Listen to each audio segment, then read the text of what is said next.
after the five last past talks. I don't know if is there someone here who has been every night? Who's been? Oh yes, wow. You, Christina. You are organizing. Aside from that, there's Joseph, who's always here, but a new audience today. And I was having a dilemma at home because we are about to address stereotypes, and I know what framing is. And here I am introducing people every night and framing them again. So I decided tonight I wouldn't. And I would introduce people just like I myself would like to be introduced by what I do, not by what I look like or who you think I am.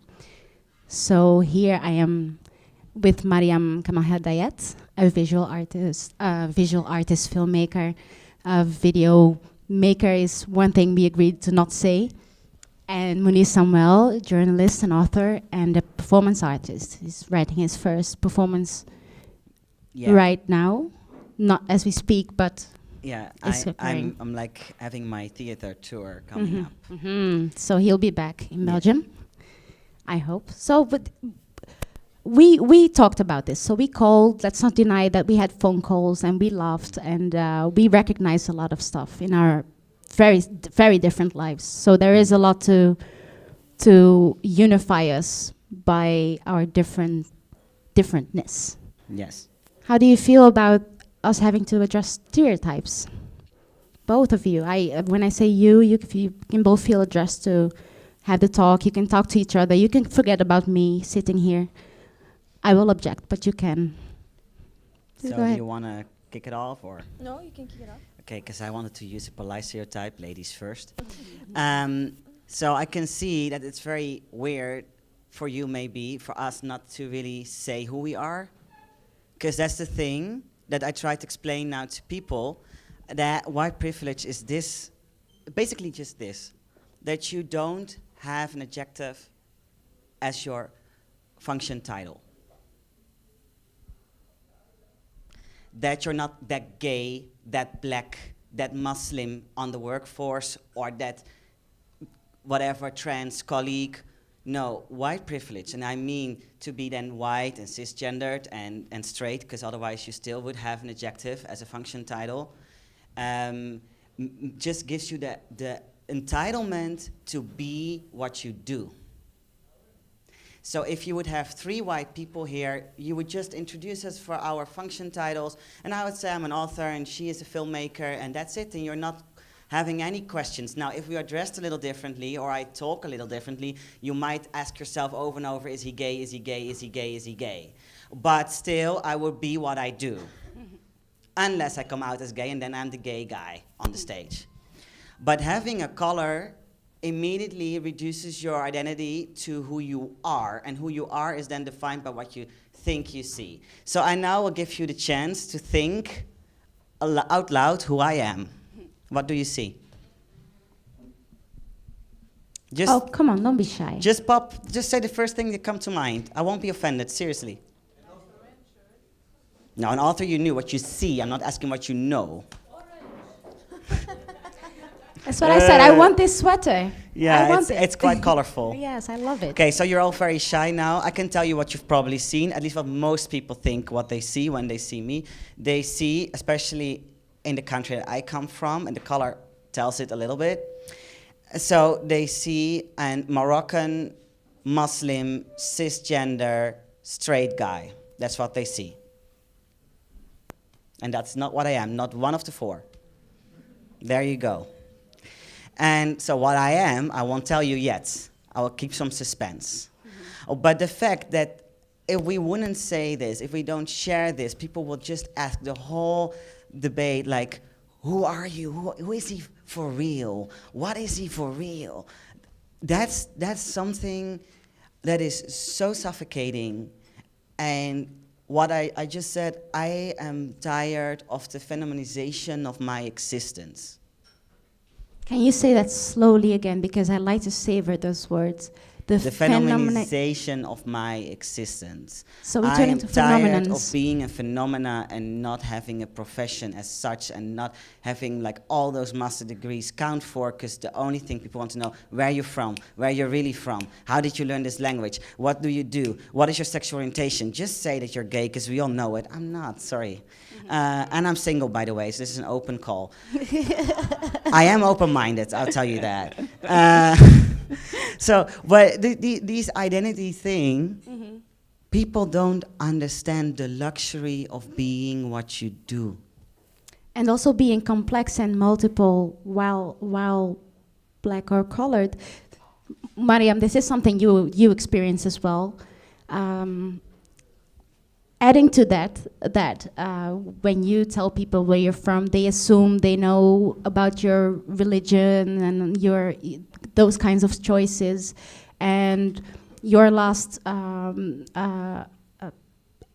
work is an installation called Genderless.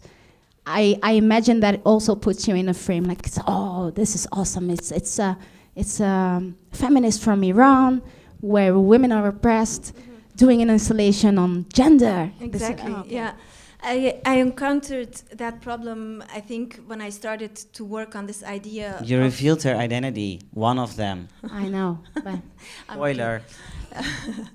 When I started researching, one of my first ideas 2-3 years ago was, okay, I want to research our views on the body. First of all, for me, it was a non-gendered body. I was just interested in how we perceive it, how the media perceives it in art, etc. And then I started to, go a bit more in detail. So it became the female body and how it's perceived and the history of it. And then it became a genderless body, etc. So I was in my process of looking at this, but I was researching in a way that I found, after your process, then you can deconstruct yourself. But how I saw it afterwards was that I wasn't really thinking from a point of view of I am an Iranian woman who comes from a country who is now ruled by an Islamist government. I wasn't thinking like that. I was just thinking universally. This is a very, human thing to do. Yeah. But then when what I encountered was the first steps that I took to talk to, for example, cultural organizations was, although in my, let's say, summary of my project, that very, very early project, there was only this universal question of representation of females, they made it into an Iranian woman trying to understand other Iranian women or Western women. And that was not what I put in my text. None of my summaries or my, the things that I wrote were about that. So I felt like I was being pushed in a certain way. Mm-hmm. And also it was even made explicit to me when I found an organization who wanted to back me up. They said, yeah, but you have to use that because that gives you more credibility. And that just made because me you cannot speak of race or gender in general, because you have no experience in that. Yeah, and also because I think in a lot of ways, and I think that's something that transcends sometimes, is that in a lot of cases, still today, being able to tell universal stories is still predominantly a white heterosexual male privilege, I think, yeah. People agree with you. We're resonating here. And you're now really touching something that we have discussed, and we have several opinions on and degrees of how do I say deception. So one is deceptive, one is even more deceptive, and then the other just gave up and is already somewhere else. And that is, we know how framing happens in politics. We know how framing happens in the media. We know because we feel it to the bone, to the skin, how that works out in your life, the rhetorics. We read the papers as well. But then you enter a space that you regard as safe, or that you regard as being intellectual, because we work in the arts and in journalism with people with higher education that we expect highly educated thoughts of.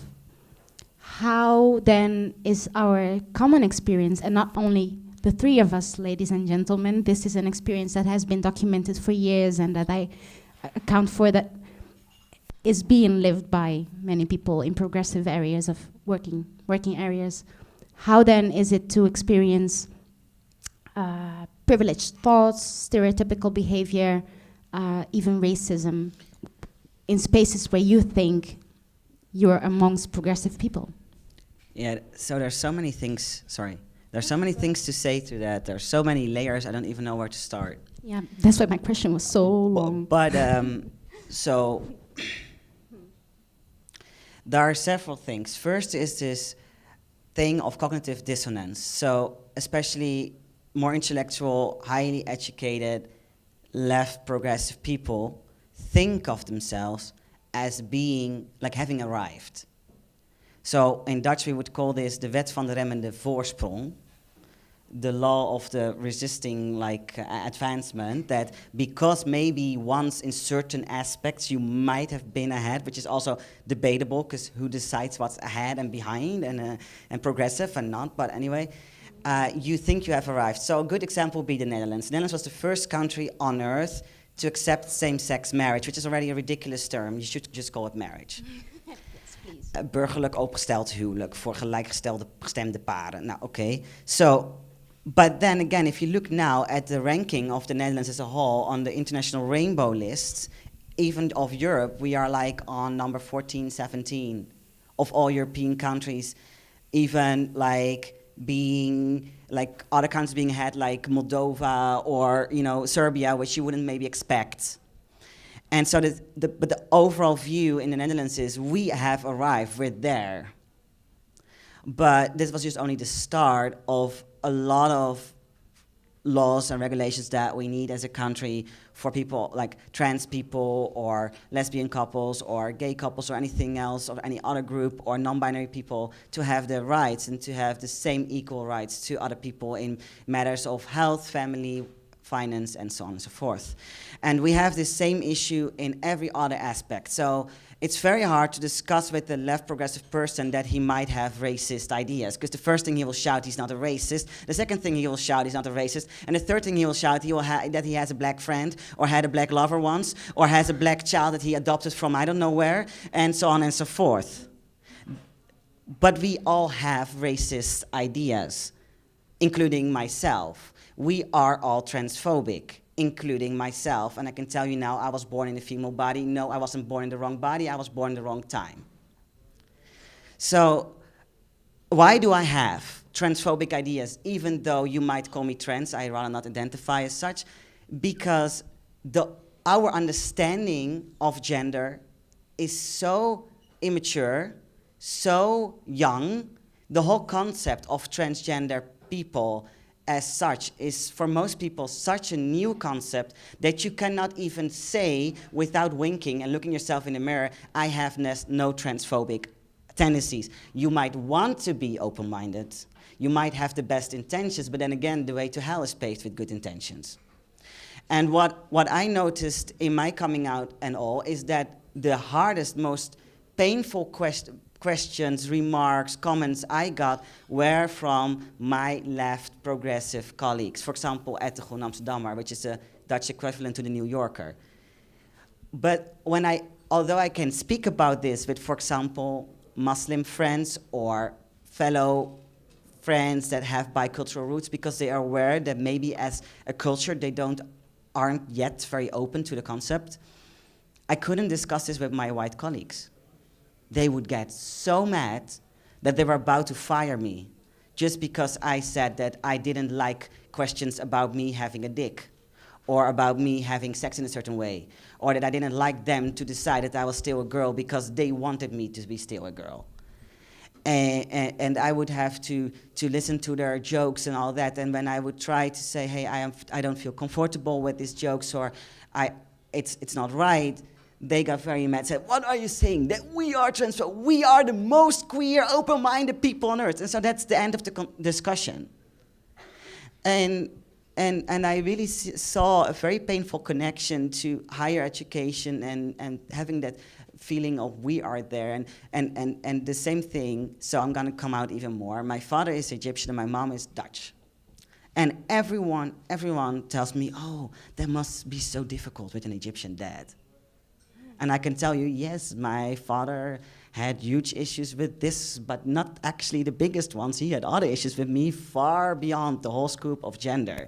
It was my mom who was mourning day and night over the loss of her daughter. It was my white family who never accepted me as a man till today. It's my Egyptian family who never traveled outside Egypt. They were celebrating because finally they had a guy in the family. You don't want to know how happy my cousins were. Now they can go out late because I'm the chaperone. So, you know, we all have our own complexities, but the thing is that we have the tendency to colonize them, and I will use the term, although most people hate it. And also Belgium doesn't have the best history with colonization. But so we take these concepts and put an ethnic profile on it. So we decide, for example, that Muslims would have the huge issue with this, or black people, or people of color, and so on and so forth. Whereas we all have huge issues and they diversify for every single person.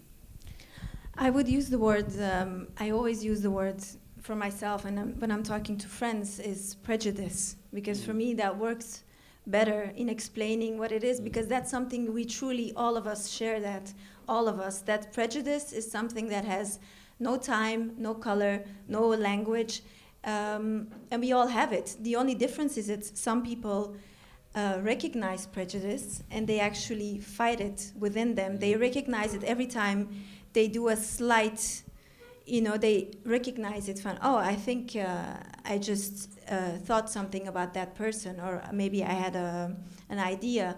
And that fight against something that's inherently inside you is not something that everyone is strong enough yet to do, and that's something that I always try to talk to other people, is try to recognize it, try to accept the fact that it's in you.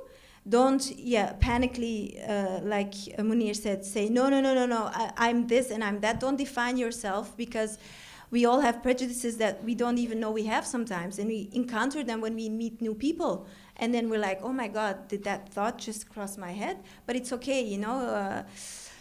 And I have to say that, we were talking about this before. One thing that I wasn't expecting while growing up, and I always call this a growing up moment, was I always had this very naive, polarized idea of prejudice. I always thought, well, obviously the people who vote for the right parties are prejudiced, and everyone who votes for the socialists and the green parties is not prejudiced. This was when I was much younger and much more naive. And I was disappointed when I entered the field of arts, what I thought, you know, which is a field that's actually connected to imagination, to exploring, not only exploring your mind, exploring other countries, other cultures, exploring the idea of universality. So I just thought, okay, these are people who are actually have gone through this phase, so they've come across on the other side. And then I started to realize that it hadn't, because one of the encounters, which I will give as an example, that I had not so long ago, was that I was invited to join a very, very progressive organization that works on gender and fighting stereotypes and education on gender. So I was very honored, and then I went to the meeting, and I had worked also, before that, I had worked with a very diverse group of women in Molenbeek. I had given them a workshop in film and photography, which was absolutely wonderful, and the women were very excited, and I really felt, okay, this is a group of women who need to also be included in some institutions like this one, which is very white, and maybe we should actually also think about diversifying the workshops and, you know, opening up the doors. So I actually went to this organization with these ideas, and when it was my turn to say something, I said, well, you know, I've worked with this group of women, and I think it would be wonderful if we could, you know, organize a workshop. And then the response I got from the director was, well, you know, we're not here to organize cooking workshops. And I can tell you, my heart just fell to the floor and my stomach, and I just thought, this is the most progressive organization I know in Brussels. These are the most progressive people sitting around this table, and this is the answer. No, apparently not. And this is the answer they give me. So, and we were also talking about, well, you know, do you stay there and fight, or are you so exhausted that you're like, bye? And frankly, I said bye. So, voila. Yes, this is covering a lot of stuff that I want to go into. I might want to add more time, but we are tight to the schedule. So there is the thing between where does curiosity stop and turn into prejudice? Where does it feel like it's invasive? Because there is a natural curiosity to all of us, especially when you don't see much of something. I think this has to do with representation as well. The less normative people you see, the less you're gonna know about them. That's one. There is a thing about leveling up in life professionally and encountering racism on a higher level. And then there is a thing of tokenism versus representation. So please pick. I don't want to choose between these three. It's equally important to me. And there's also the issue of mental health, that we don't get to work just like other people do. We have to also brace ourselves for psychological attacks and even, I don't know, we should be sponsored to get psychologists, no? Okay, so this is so many stuff, and it is. I'm just unleashing it to you. Okay, so about the prejudice thing, I really like that idea. I always tell people, listen, consider me your mirror, and you realize you got a pimple on your face. You still have a pretty face, you just got a pimple. Now, you got two options. Either you get rid of the pimple, or you break the mirror because you don't like it to reveal your pimple.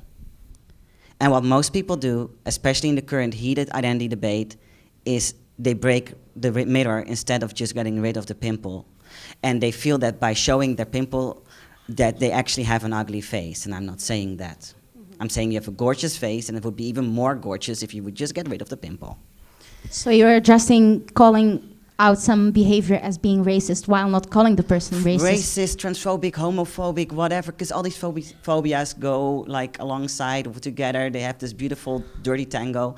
So yeah. For me, I have to not disagree with you, but maybe emotionally, for example, for me, that encounter, I didn't experience it as a racist encounter. That's why I said, for me, the word that always pops in my head is prejudice. And I don't really link, for example, those people who were in the room as racist, but I wasn't saying that. No, of course, I know. But what upsets me is that there is this stereotype that we were talking about and this prejudice, and they're actually, for me, what they are in the first place is lazy, because they're actually not training their brains to transform, because they just take over ideas and words like diverse. I talked about a diverse group of women, and they see an image flashing of a Moroccan woman with a veil cooking. And then they say, well, voila, you know, we don't have time for a workshop. And instead, I had a very diverse group of people. Yes, mothers who were stay-at-home moms, but most of them were actually human rights activists who were actually on the run from different regimes. So there is a diversity in the diversity, but people tend to grab to the one image that they know. And for me, I don't know if I make a difference for myself, and maybe I'm wrong, but I make a difference between what I call racist and what I call lazy prejudice. But yeah, then you can have the debate, where does the prejudice come from, and then it's originated in a deep-rooted racism. So the thing is, do we talk macro or micro here? When I talk on a personal level, I would very hardly, if ever, call someone a racist or anything. But I was using the terms as a given, as a social disease that we're all suffering from to some extent or less. And the same counts for Islamophobia, or this, you could also call it Edward Said's Orientalism with the cooking thing. You know, there's so many things that you can tag to it. But as to give a very personal example of how it feels, like this June I was in Egypt for a week with my best friend. And my friend always told me, you're so loud and you're so tense and something is off and your voice goes up. Well, it's actually really low and there's something off. And then she went to Egypt with me to my house in Deb, in a very small Bedouin village at the Red Sea, and she was like, wow, I finally get you. I finally get you. You make so much sense in this culture and this surrounding, in this environment. Your behavior that I always thought of being gayish is actually very macho here. Your movements, the way you sit, this is very, very decent. For Egypt, it's very gay. For Holland, she sits like this, but then again, it's not so. And so, but that was one layer of understanding. But the other thing, she saw how relaxed I got. And I had so much energy, but I couldn't sleep. So I would only sleep for 2-3 hours. But I had so much energy, and I know part of it is the sun and the vitamin D and the gift of God, which is the Egyptian sun. I know it's a different sun. Seriously, I don't know how to do it. But the other thing is, I got home, and within 48 hours, I got 32 questions about my gender and my sexuality and my body by 32 different people. And I was drained. I sleep 9 hours a night in Holland, and I am drained. I am totally exhausted. I sleep 2 hours in another country, even in a country that is grayish, and I have energy. And it's because I have the luxury to be me. Nobody in Deheb ever asked me if I'm a guy or not, how manly I am. They don't question my sexual orientation. They don't question my body. They don't ask about my sex life, even though many people actually know that I was born in a female body. It's not a secret. It's just something we don't discuss. You say you Mounir, so you are Mounir. Now, what music do you like? And that luxury I don't have. You have to understand that every single meeting that I have in Holland, and probably with you as well later on, every meeting that I have, even if it's about a book launch or a debate that I have to host on social inclusion or something else, or even just a journalist piece about an economic issue, although it's very hard for me to write about those topics because people will say that my specialty is sex and gender. I apparently studied that. But so when I have any other meeting with any other person that don't know me yet, the first 15, 20 minutes is all about my transition.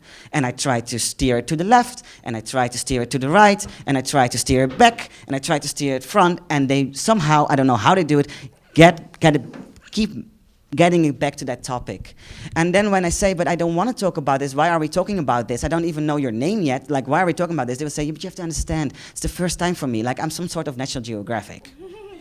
And this actually happened in the Belgian media many times, that I would be invited to talk about my novel or my last book that has hardly or anything to do with my transition, and that the first 11 out of the 30 minutes is all about my transition. And that I would ask them not to use pictures of me in earlier years, not because I'm ashamed, because I know the people will only be like, zoek de verschillen, seek the differences. And still they would just put the picture. Even though I said I will walk out of the studio when you do so, they will just do it. And it's this grabbing this hold of you, and then they are very happy and very excited at the end. And I feel miserable, I feel exposed, I feel naked, I feel like I am actually somehow verbally raped or undressed on national TV, even here in Belgium. And then you get this comment, but you have to understand, people don't understand you when they don't know this. Yes, but what is there to understand? I'm an author of a book. Why do you need to know this? And that's the psychological drain. Well, this is what it does to me day in, day out. Yeah, but because we're actually educating people where schools should be doing this, maybe. We're not being remunerated for it. We are unleashed into, we live in societies that are not, as you said, I don't know, as to which regard you said it, or was it you, Maryam? But we were talking about elaborating, learning, and I thought about, achieve state, yes. Achieve state, the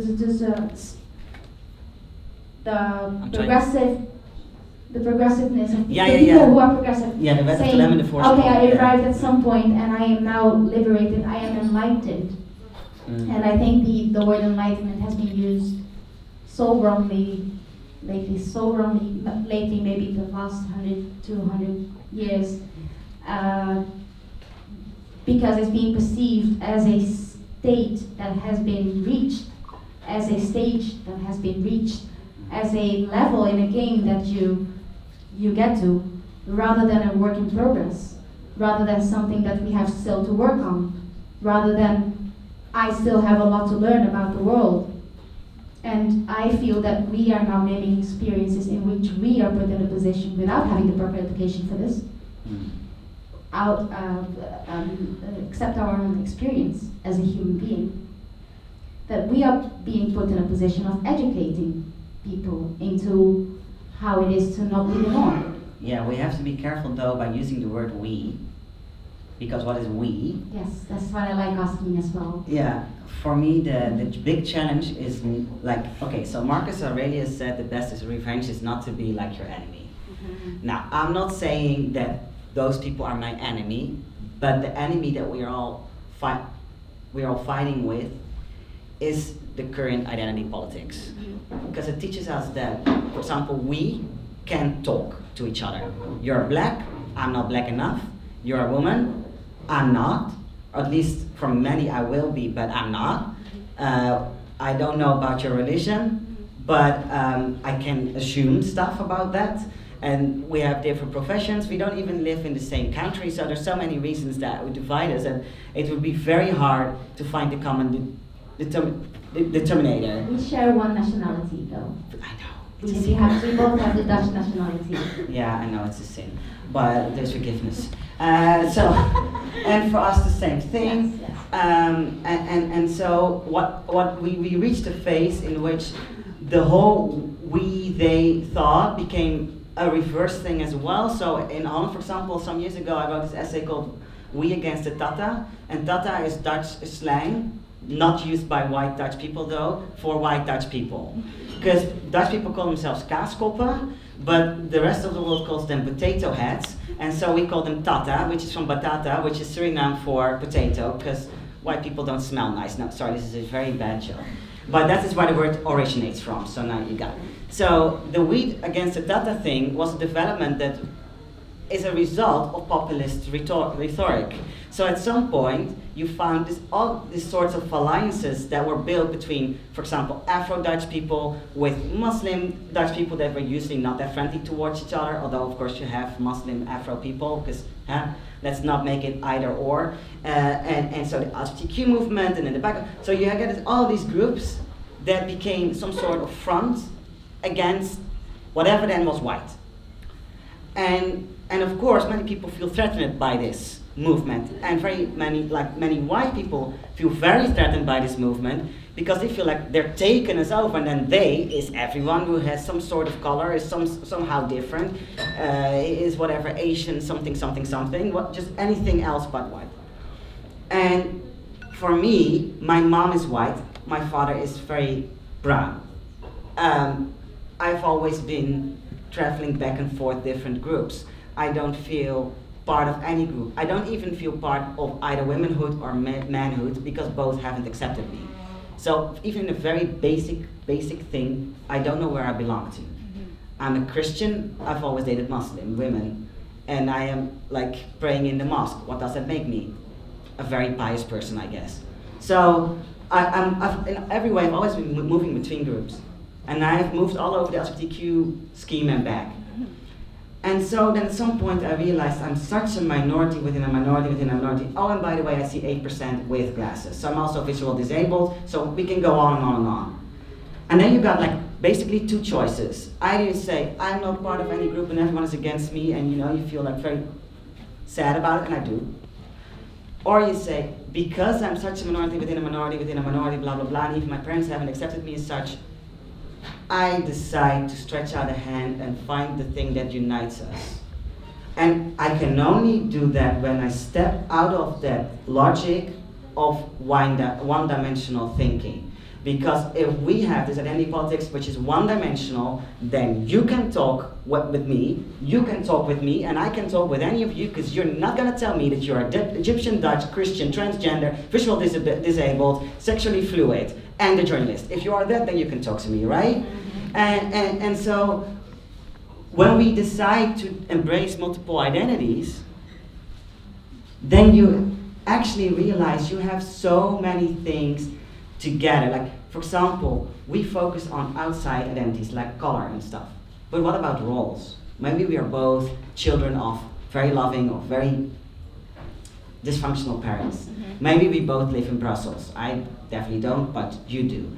Maybe you even live in the same street. So you got the same interest for your neighborhood. You might be reading the same newspaper every day. You might actually have a secret crush on Lady Gaga and you don't admit it. There's so many things that we share in common, but we will never reach that point because all we see is, oh no, he's a Muslim, no, oh no, she's black, no, he's an angry black woman, no. And that's what actually, we really have to make this conscious decision. Am I gonna look for the thing that I share with you? Because I can tell you, when I talk with you for 2 minutes, because I train my brain, I will find at least 5 things that we share together with every single one of you, guaranteed. Now, then it's very hard not to be friends. With Maryam, because when I talk of Many, we, actually. I was really glad that you said this, because there's 3 we's for me here, or Okay. several. There's we, the Dutch nationality people, there's we women, there's we,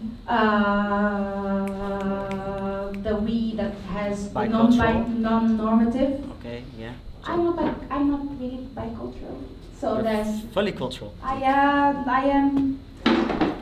You What, always what is it when you have more than 4 ethnicities in your blood? Is it multiple? world citizen. Yes, thank you. So what did you find in common?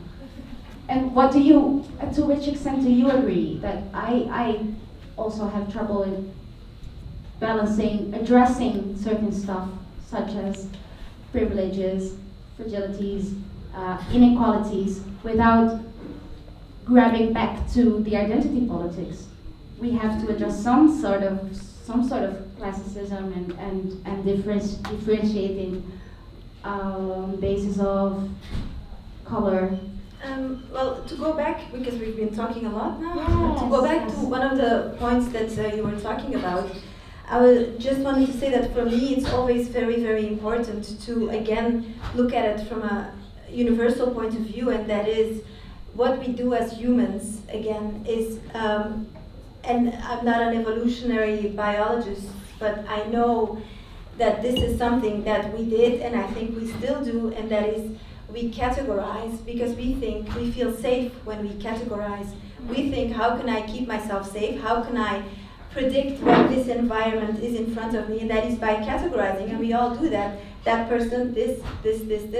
And I think there's nothing wrong with categorization, but there is, because there are stereotypes and prejudices linked to it. So, and I think what I always try to do, and again, I fail at it sometimes, but what I try to do always is not to try to to give a definition to everything, which doesn't mean that someone does not have the right to define themselves. But when we always want to define everything, put it either in a binary or to give it a name, because maybe it has 4 genders or 4 identities, relating to gender, or 4 different backgrounds. That's okay if you want to do it, but I don't think that should be the first thing, and that's something that we do sometimes, because we're curious human beings also. But I don't think that's the first thing that we should also always be doing. That's the first thing that we said when we came here. Okay, you have an exterior, and you have an interior, and you have a history, but also who are you as a person? What do you want to do? What do you want to do in the future? What are your ideologies? And I think one of the things that a lot of people do is they want to categorize stuff. They want to define stuff. One of the things that we were saying, for example, when it comes to trans issues, for example, I was saying that in Iran, for example, so the Iranian government says there are no homosexuals in Iran. Just so you know, if you're homosexual, don't go to Iran because you won't find anyone there. So they don't exist. Also, lesbians don't exist. But what they do approve of is a sex change operation. So after, I'm gonna say Thailand, but I'm not sure, so please don't judge me if I'm wrong, but I think after Thailand, Iran is has the second biggest economy when it comes to sex change operations. That's correct. Why is that? Thank you. Why is that? Because one of the religious leaders in the mid-80s, end of 80s, issued a fatwa where they said, okay, homosexuality doesn't exist, but if you're in the wrong body and you want to change your body and you want to adhere to one gender, that's okay for us. So if you're a female and you want to change to male and you want to abide by heteronormative standards, that's okay. But that also puts you in one frame. It's the same in Turkey. In Turkey also, homosexuality, I'm not sure if it's getting more criminalized. It's getting more criminalized. In Iran, it's just against the law, but it's getting more criminalized. But again, in Turkey, you have a lot of openly transsexual people. Why? Because that's the only frame that they get to live in. They accept, which is even better than where we're going in Brazil, where they acknowledge homosexuality, but the next president-elect is labeling it as a disease to which he has a kit to cure. I'm interested in his treatment. Yes, and so on and so forth. I'm not going to talk about feminism in Brazil tonight, I'm here to moderate. But coming from a country that is perceived as being very liberal and very openly sexual, there is a lot of problems there as well. So we don't have to look to the Middle East to look for problems. We can look to the street. Yes. To the left and to the right. Yeah, you don't need to travel anywhere to find the whole world. That's one. And second, to find this issue of homophobia and stuff. Yes. Just one reminder that we are nearing already. I said it was going to be short. Yes. This is the definition. Did you like it so far, people? More important. Someone is there someone who's angry, who is really boiling inside, Yes, please ask questions. or who's overflowing with A thought. joy and internal laughter? Well, Or just surprise? let's say something about the whole Iran thing, because I've been in Iran many times and I studied this. And so many people in Holland, especially with my book, because for the last 2 years, so I studied the lives of young Muslims here in Netherlands and Belgium.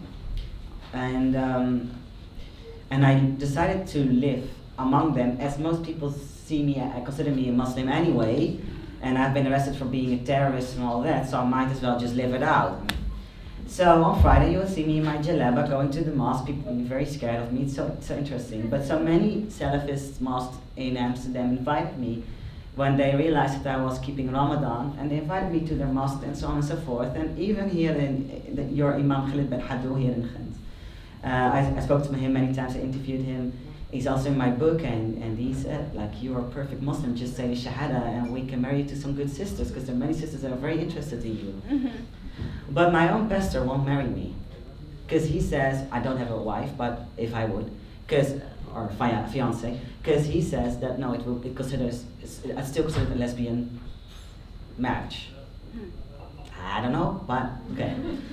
And so here in Belgium, in the media, as well as in the Netherlands, they were all so surprised about this. Like, how could it be that Muslims would invite you to pray with the other men in the mosque, in the man court? That's impossible, isn't it weird? Isn't it weird? Isn't it weird? And I'm like, this says two things about you. One, that you don't consider me a man. So you're very surprised that I could pray with other men in the man quarter of the mosque. Second, that it doesn't fit your profile of Muslims, who would be, of course, very backward and not progressive enough to accept me as a man.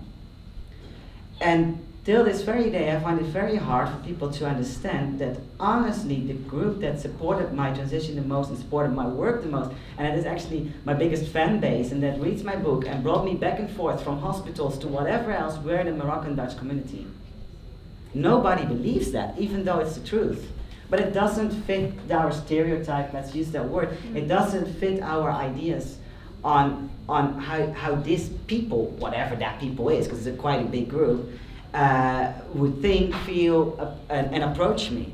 There are several implicit stereotypes there as well, I think, in thinking that because then there's this we here are non-religious or non-Muslim, that we wouldn't get along with Muslims, that's one, and that you coming from Egypt and you coming from Iran would be Muslims, and that I coming from, so there are several implicit things, and if you read into the world, and the more, it's like I'm gonna quote Socrates right now, or Plato, the more you know you don't know that you don't know. I might as well quote Game of Thrones and say, you know nothing, Jon Snow, or is it Fawlty Towers and It's Manuel? getting deeper and deeper. Faulty Towers and Monroe as well as stereotype suffered there as well. Like, so I think we, as a whole, as humankind, as one race, as one to find ways to survive on this planet, or we on this stage, is a message that we want to give is to look into complexity. Is that what we are striving for here? Is that our best way of out of identity politics and the cage that it is? I find it a cage. If I had a message, because we were talking about enemies, and the first thing that popped into my mind, which is maybe, I'm sorry if it's a cliche, but I really believe it. For me, the enemy is always ignorance, and ignorance comes either from fear or laziness, like I said before. So if I had a message, or lack of information, can I add that? Lack of misinformation also, because I'm really not happy with our media. Not now, not last year, not 2 years ago. Misinformation, and obviously, I mean, we can't control. We would like to control our politics, but we don't. I mean, we vote, but we don't know what the majority is going to vote. So obviously, if there was better education, you know, if there were actually things being done to further this idea of diversity like we see it, then we wouldn't have to do the work. So I would say, if I had a message, then I would say fight ignorance also in yourself, fight this prejudice and this laziness that's also part of being a human, is because you think, I already know everything, so maybe if I feel stuff, I don't need to learn more, or maybe it's okay that I feel this way because I was brought up in a so-called rational Western world, so my ideas automatically also define, you know, how I see, for example, a Muslim woman, and I say, no, challenge yourself, you know, try to dig deeper, try to challenge yourself in educating yourself, and maybe you'll see that you were right, but maybe you'll see that you were wrong. But which actually goes to what you said before, that just dig until you find common grounds. Yeah, look, nobody likes to be a one-dimensional thing. If I will just keep, like, if I would just constantly call you man, woman, white, actually the white thing already hurts, I know that. If I just keep calling you, oh, the white one, oh, that's the white one, oh, the white one, you will get so nervous, like within 10 minutes you're about to explode, and you will feel so dehumanized. So, for example, in Holland we have this project in which down to schools we send a gay, a Jew, and a Muslim. And I have to laugh, because actually there's so many gay Muslims who have Jewish background or Jewish origins. The whole Rif in the north of Morocco basically is Jewish, and there's no one who doesn't have Jewish genetics. So just saying, if you can think through the or, and start thinking and, because you yourself, whoever you are and, is actually the biggest way to break through the prejudices and the biases that we have. And then to understand that every one of us at least has 7 identities and a couple of 20 roles. And even if I know all your identities, so I would know where you were born, where you live, what person you've been married to, what person you're married now, your state, being widowed or ex, whatever, blah, blah, blah, your work, your profession. What do I know about your character? Nothing. What do I know about your preferences? Nothing. Your hobbies? Nothing. I just know all these boxes that I can tick. And when we understand this, like deeply understand this, first we are no longer surprised, like, oh, you're a Christian and trans? Is that possible? How does that work? Can you combine that with your faith? How do your parents think about that? What did your pastor say? I already told you what my pastor said. I'm still looking for someone else. When we got to that breakthrough, that or thought, we actually broke down identity politics. It's gone. I always say I am the perfect example that identity politics doesn't work. Because whatever you think you saw, it's not correct. It doesn't work. It's a stupid system. And I have to agree. I agree with you that ignorance is the biggest issue, but then let's not say education is the solution, because we already established that highly educated people have the same issue. Ignorance, I feel it has more to do with life experience, and with wisdom and with meeting other people and stretching yourself. So, for example, last Friday it was Amsterdam dance event, so biggest dance event on earth, and I went to this party where they were playing electroshabi, which is very folkish Egyptian music, and Turkish music, and Moroccan rai, and Algerian rai music. And it was in a very, very colored neighborhood in Amsterdam, where actually the community, the biggest community there is the Egyptian community. So you would expect with this typical Egyptian music to have many Egyptians. That was the only one. And I'm not even funny, whatever. So then I went to the organization and asked, why didn't you invite Egyptian people or anything? Because I see these white people dance like this. And I'm like, we're not on Woodstock, what's going on? And you can just dance with a glass of tea. You don't need MDMA or ecstasy for this music. It has a rhythm. So I'm like, what's going on? And he said, no, we can't invite them. I'm like, you can't invite them? No, because if we would invite the Moroccan and Egyptian Dutch communities here, and we would bring in the youth, those people wouldn't come anymore. And I was like, the current visitors are not coming anymore? Why? No, because then it becomes the party of the other. So you like the music, you like the food, you like the tea, you like the shisha, you like the hummus and you put mango in it, which is ridiculous. You even eat hummus on pancakes, Dutch people do, it's weird. You do all that, but don't even let anyone enter that actually can tell you what the music is about, because then it's become something from them, and now you can own it and possess it yourself. And this is a very huge issue. And these visitors are not 40, are not 50, are not 60 years old. They're 20, 21, 22, 23. They're my generation, living in a city with 178 nationalities. Amsterdam has more different nationalities than New York.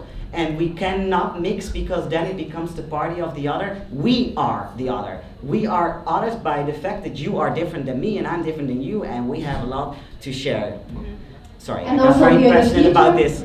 And also we're the future. I know friends of mine who went to this party, so I don't know why they would be, what their problem would be with being with the other, because otherwise they call me and they like me, so they have no problems with the other. So also be assuming that this wouldn't go together. Yeah, but that's what this whole society is teaching us now, that we cannot be in one room without exploding bombs. Well, I'm fine. Are you?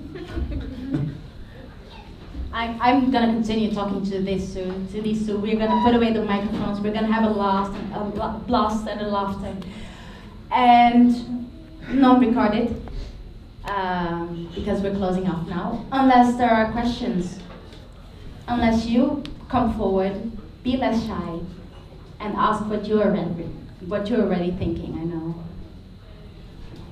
So, you were very clear, I think. Thank you, Mounir Samuel. Thank you, Maryam Kamal Hedayat. Thank you for the audience. I always stutter. It's not at your name only. I stutter. I just stutter. And tomorrow thank you.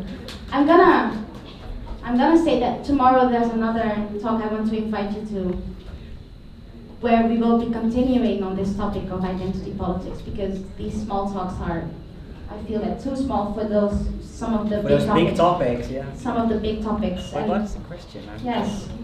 So come back tomorrow as well if you want more, and please ask your question. Might be a really stupid question, but when you were making your comparison to pimples and a mirror, you said you could either break the mirror or you can get rid of the pimple. Why not just take the pimple for what it is? Like, there's a pimple on your face, okay, accept it. There's a pimple. But do we want a society where we say, okay, we accept the fact that we have these prejudices, we accept the fact that we have these phobias, and we have racism and all of that? No, but because that was the pimple was look. I don't mind if you walk around with your pimple. I'm fine with it.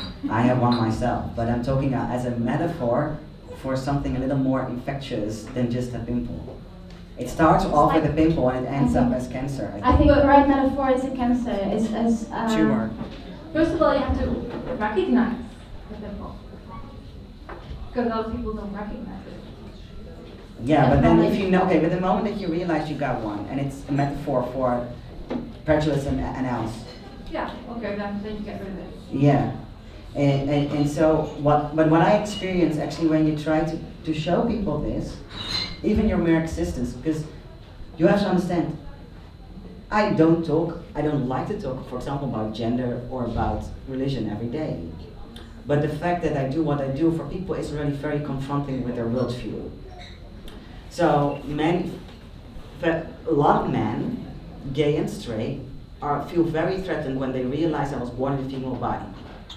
And they will get very aggressive because somehow they feel attacked in their manlyhood.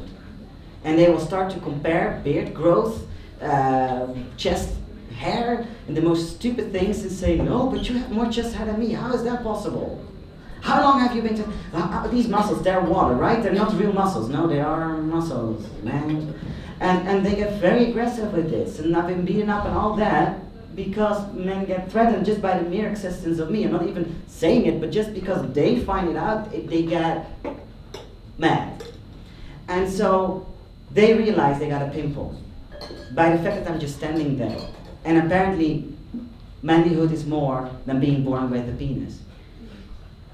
And the response to that is very telling and very revealing. You can say it's good that we at least acknowledge that we have the pimple, but most people really don't want to know about it. And the fact that you try to show, or the fact that you show it unwantingly, already makes them so furious that they want to break the mirror. And that's really what I'm talking about, to this extent. Yeah, but maybe the pimple as something temporary isn't the right metaphor to address something that is a system. Let's look for something systematic that's ugly for a metaphor. There was a second question in the middle. Yes, please. Well, actually, I really have to concur with Maryam on this, because I really get what you're saying. I get like the emotion you have with it. But the solution to me, but it's very subjective and very personal, is to acknowledge the pimple, if we want to call it that, because it's so human. I think everybody who's here has had these thoughts that are like, they go very quick, but they do judge people. And I think that's like something that is inherent to the human brain. The difference, what Maryam said, is to think about it, to just let the criticism of other people get inside your brain and really think about it and have the courage to kind of think, okay, that wasn't right for me, and let's think about it and let's try to change it. And but I think the way the human brain works is categorizing and is kind of trying to defend what is like me, because we love what is like us, and we see everything that is different as like, okay, let's categorize that as something different, and let's like kind of, debate about it and be like, oh no, that's different, that's not good, that's humane. But I think the difference is like acknowledging that. Acknowledging that's the way your brain works, and try to kind of, it's not a sin to have these thoughts, because I think everybody has them. The difference is how we deal with them and to see that and how we act. But how is that different to what I said? Because I said it's nothing wrong about it, everyone has it, I have it myself, we categorize, I know that it's a fact. Our brains are trained always to look for the exceptions. So if we would walk in the street and there are 20 people and one has a headscarf, we will note at the end, all of us, the one headscarf. That's how our brain functions. I know that, and I actually totally agree that I don't see what I said that is different from Marianne in this respect. I might add, can I add something? It's something between the two for me. It's like, okay, our brain categorizes, our brain does that, but I think what the system that was installed in all our brains, black and white and in between, has taught us to add value to what we see. So I, as a black woman, experienced the bottom of that ladder. The categorizing happens naturally, and then the adding of value is put on top of it. So I think when we are addressing, we as a, whatever you want to do whatever you want to name it, as the people who are striving for a better and a more enlightened society, are addressing the one is confused for the other, and we mustn't. We must, acknowledge that there must be room for curiosity, and there must be room for the biological instincts that we have while addressing the system. But you can. I'm not that depressed actually, because for example, when it's about gender, and I don't like to talk about it that much, but because it's an easy one. So they have scientifically proven you only need to meet 2 people, like really meet, not greet once, but meet, like get to know 2 people that don't comply with the standard binary box, gender, male, female as we know it, and you already changed your brain. So for me, when I meet someone, I really don't decide on that person's gender till I ask. And no matter if you wear a dress or not, it doesn't tell me anything. You can readjust the categorization, and you definitely can readjust the value that you add to it. Because that's a very good point and a very valid point. Because it's one thing to be called that Muslim, that gay, and whatever, but it's the second thing to have then the value added to that. In the case of certain groups, not to have any value at all, it seems. So, yeah, absolutely. And then for me, then we always come back, because you made a point for me, then we always come back to this ignorance, because categorization and adding value to it is linked to ignorance. And of course, it's not only education, but it's also really throwing yourself in different situations where you actually are out of your, let's say, comfort zone that you've created for yourself.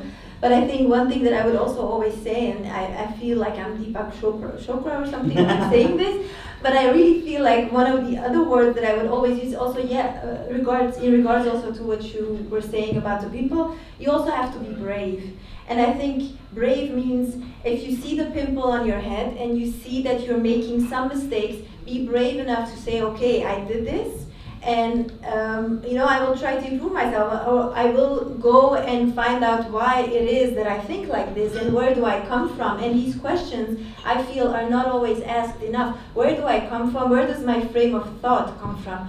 Okay, I am, for example, European born. Where did this supremacy that I have come from? Well, maybe from colonialism, maybe from the imperialism. Why do I still think that I need to liberate the Muslim woman? Maybe because, let's say, 25, 30 years ago, the United States implemented what they called, or maybe less, 20 years ago, the war on terror. And one excuse that they always use, instead of saying what they actually want, oil, it's always to liberate the Muslim woman. So you need to think about what media is influencing me, what organizations are influencing me, what kinds of theaters and plays and movies am I seeing, what am I not seeing? Yes. These are questions. What am I not question is a very good one. Yeah. Who am I not seeing? Who am I not seeing? Well, because representation is a huge issue in that. And also, please don't let me have the last words, but I have come to see racism and the addressing of racism being very intrusive to people who are perceived as white, but it's not a white privilege. It's not another one. I was raised up by a racist family, a black racist family. It's taken me 28 years to accept my hair as it is. So it's not something that's only white. It's not something that only other people have to learn. I have had to learn it as well. So that's why I call it a system. It was a very successful one. It's present and everywhere, and it's invisible while at it, and it's even present in what's not present. So if you want to just throw out your last words, please buy Mounir's book as well. So I did my propaganda very quickly and swiftly. And also this is an invitation to continue the talk outside of to mediated spaces. One more question. No, sorry. I need to interrupt you. We need to stop because there's an audience for the performance, and our technician needs to go to the middle stage. Goodbye. Sorry.